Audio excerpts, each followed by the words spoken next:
नाजरीन ਤੁਹਾਨੂੰ ਅੱਜ ਦੀ ਹਾਂਡੀ ਬਣਾਉਣੀ ਸਿਖਾਵਾਂਗੇ। चल बिस्मिल्लाहिर्रहमानिर्रहीम अस्सलाम वालेकुम। अज तुहानू मैं आलू मटर बनाने सिखाने लगी हाँ। किलो आलू कट ले, 3 पाट मटर, 2 प्याज,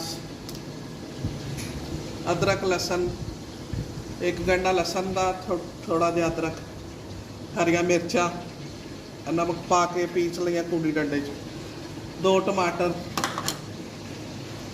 2 चम्मच लाल सुरख मिर्च, 1 हल्दी का चम्मच, 1 चम्मच सफेद जीरा ते सुक्का धनिया, 1 चम्मच ते काली मिर्च, लौंग, दालचीनी, मोटी इलाची। हुण मैं बनाने लगी थोड़ा 1 कप ऑयल गर्म हो गया, प्याज पा,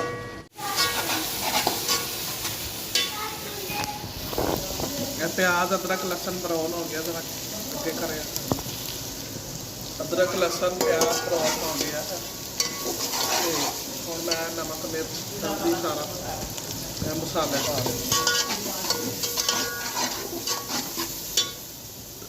है, टमाटर,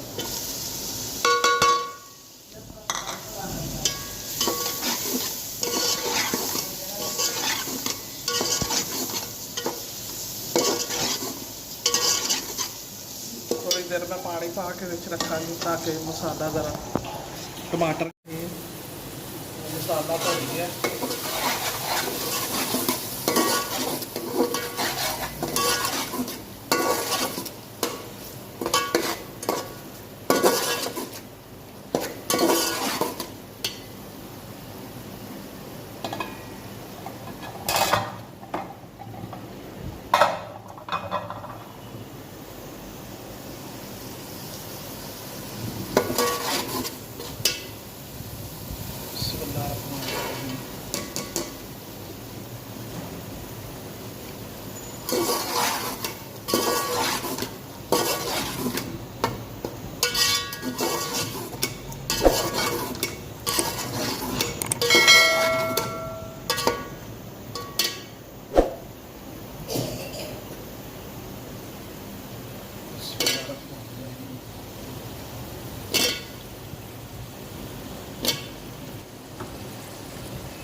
मटर भी गल गए, आलू भी गल गए, हल्दी पत्ती अग बंद कर देने।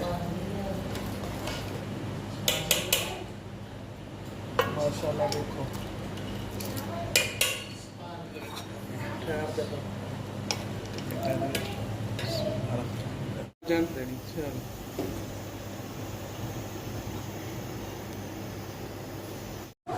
वेखो आलू मटर शोरवे वाले, शोरवे वाले आलू मटर बनाए मैं, बच्चे पसंद करते शोरवे वाले आलू मटर। तो कमेंट धनिया भी पा लई उत्ते।